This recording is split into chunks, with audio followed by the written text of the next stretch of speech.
We locked down in February, and we were home continuously with her for 14 months. It's like a germ. As a parent, you just try to promote such a happy environment. You know, you try to make the best of it. But by the end of the 14th month, I found her rocking back and forth crying, saying, I can't do it, I can't do it, I can't do it. And that's not my kid. She doesn't cry like that. Parts of her life were missing for her, and it was hard to know that you couldn't just flip a switch and have it be okay for her.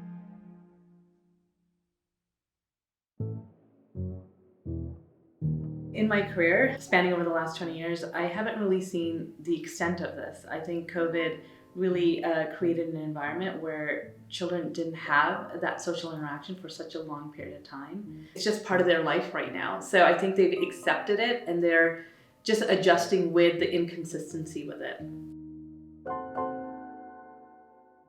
You see how easily she adapts to masks. And she said to me one day out of nowhere, how far is 6 feet away? So there's other things that she's just adapted to, I feel, more easily than some adults.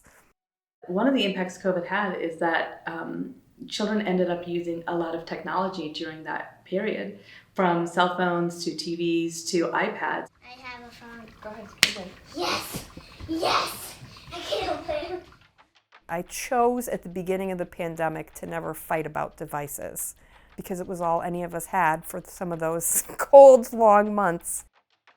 She probably watches a lot of things, but we'll watch things with her or we'll make it more family stuff. One of the things that we're just emphasizing is the human connection, because we really believe in just a human interaction, the play, the natural, organic way to connect. Mama's the kissinator. I'm the kissinator. Kissinator.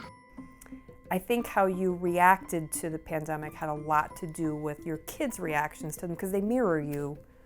So we do crafts. Ready, aim. Fire. We read.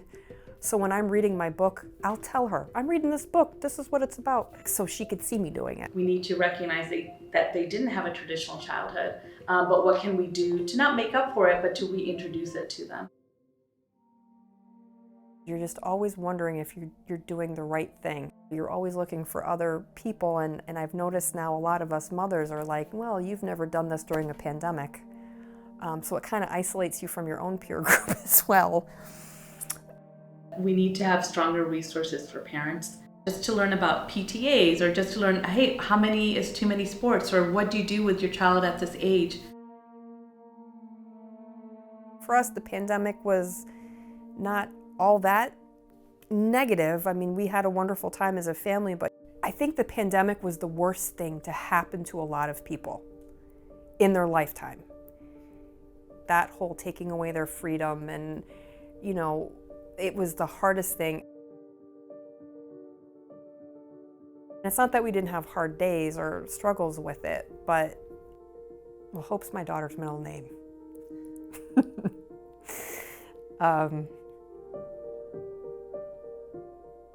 In the end, you know, I hoped how we handled it helped her.